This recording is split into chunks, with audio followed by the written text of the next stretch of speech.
Coming up on Hands on Apple, we take a look at adding CarPlay to a vehicle after the fact while staying on a budget. Stay tuned. Podcasts you love from people you trust. This is Twit.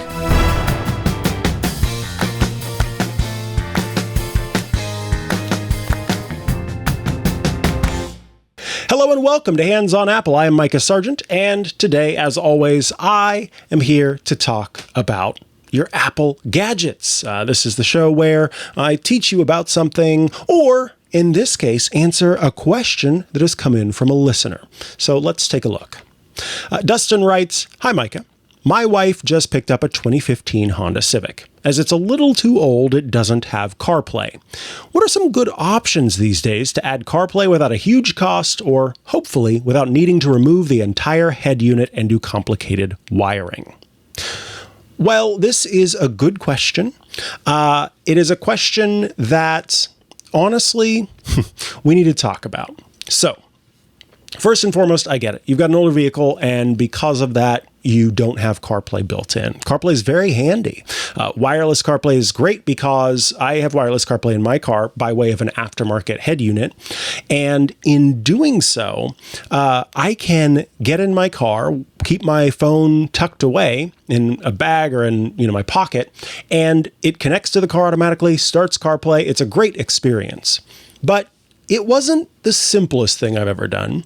I did use Crutchfield, which is a site that sells aftermarket audio equipment and car stuff. And so I was able to essentially go on there, find the head unit that I wanted, which, by the way, head units have gotten a lot less expensive for the most part over time as we have moved away from things like physical media. So they used to have a lot of times like built-in CD players, built-in DVD players, and a whole hefty head unit. But those head units have been able to get smaller and focus more on the screen over time, which has made them much more cost effective.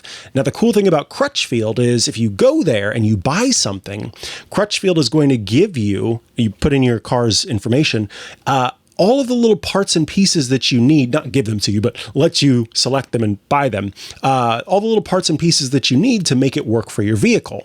And so I was able to do that to get the necessary vehicle harness, as it's called, that has the right wiring to plug into the back of the head unit to then connect to my car. And then the instructions, I was able to follow along with those and get it working for my vehicle. So that is something that I have faith, a somewhat techie person is able to do, particularly if they're a handy person as well. But I understand if that's not something you want to do. And so when it comes to this, you are now kind of weighing the pros and cons, because with the full integration of the aftermarket unit, you get things like being able to use the steering wheel controls to go forward and back in songs, turn up and down the volume, use the car's built-in microphone to communicate. All of those things that are built in, that functionality is there, and that's great. But if you're truly looking for an aftermarket head unit that is more cost effective and also doesn't require a lot of wiring, there are now these portable units that have been made, and they may be what you are looking for. So let's head over to macOS to take a look at what we have here. The first one that I want to talk about is this head unit from Car and Driver, actually. This is the Car and Driver IntelliDash Pro X10. And what it has is a full-featured wireless CarPlay touchscreen unit. It is nice and wide here, so you can see it works as a 10-inch touchscreen that has all of the basic stuff as part of it, including giving you the ability to plug it into, your classic sort of cigarette lighter, and most importantly, run audio out of it, auxiliary out into your car. That's the big thing, because it does have kind of built-in functionality for being able to listen to stuff, but no, we don't want to use tiny little speakers or anything like that. We want to use it from the car. And so you connect it to your speaker with that actual jack, or you can also connect it to your speaker via Bluetooth or FM radio. Again, don't recommend that. But being able to plug that in and have that auxiliary option, that aux cable to do so, is quite nice and will give you, I think, the functionality that you're looking for. This IntelliDash is $180. So it's not cheap, but it is, if you've ever looked into aftermarket head units, it is much less money than an actual aftermarket head unit. I think that the fact that it has when I went looking for what would work here, I always looked for aux output.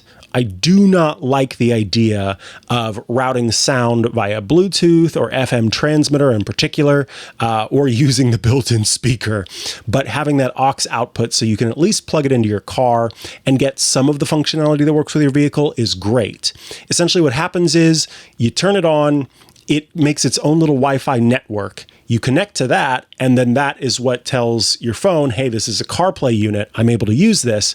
You pop this thing up on your dash and have it, plugged in. And now suddenly you have CarPlay, in your car with all of the functionality that you would get from CarPlay. It does have a microphone, so you can use the built-in microphone for it to make calls, to access Siri, to do all of that stuff right there from the device. And if you happen to have Android Auto or needed to use Android Auto, it also has that as well. So this is my first choice. My second choice is a little less expensive. It is the Eonon 10.26-inch wireless Apple CarPlay unit, and it works similarly to the other one. You also get that same experience of CarPlay or Android Auto. It does have the ability to connect to a built-in backup camera. So you can connect that and get backup camera functionality where it will do it'll show it, it'll, let you see it on the screen to the right of your CarPlay experience, or completely taking up the whole screen. And so having that as an addition, I think, is quite nice. But with this, I really think that, and it also has, I should mention, a built-in front cam so that you can use it for kind of keeping track of what's going on in your car. Those are apparently more needed these days with insurance claims. So it can be great to have that as well. So you plug this in as well. You've got the camera experience that's included, and the ability to connect and use touch to access your CarPlay controls. Personally, I like a unit that has a brand I'm familiar with, even if this is kind of a white label product, versus something that is a little bit more random and may not have as much behind it, just because what you're doing is connecting wirelessly to this device and having it broadcast CarPlay. So in doing so, I really feel that the best thing that you could do is save up some money and get a real in-dash head unit. That functionality, that interconnectivity is so sort of, it is central to the experience that is CarPlay, and having that really makes a difference. So yes, sure, you can go with one of these units, and you may even like one of these units, but I think if you want to give your wife the best possible experience, it is going to be that aftermarket head unit install. And again, it's very easy to go to a site like Crutchfield.com, type in or select your car, your specific car, and it will surface all sorts of options for you that you can then install in the vehicle. So that is my ultimate suggestion.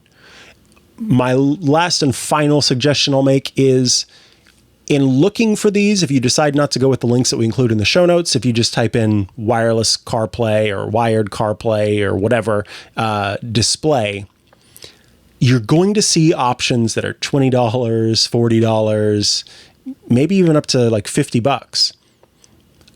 I highly recommend avoiding those because the experience, the lag, the screen that does not get anywhere near bright enough for a car that's moving through areas where there's a lot of sunlight, all of that is going to hamper your ability to be able to use this CarPlay system.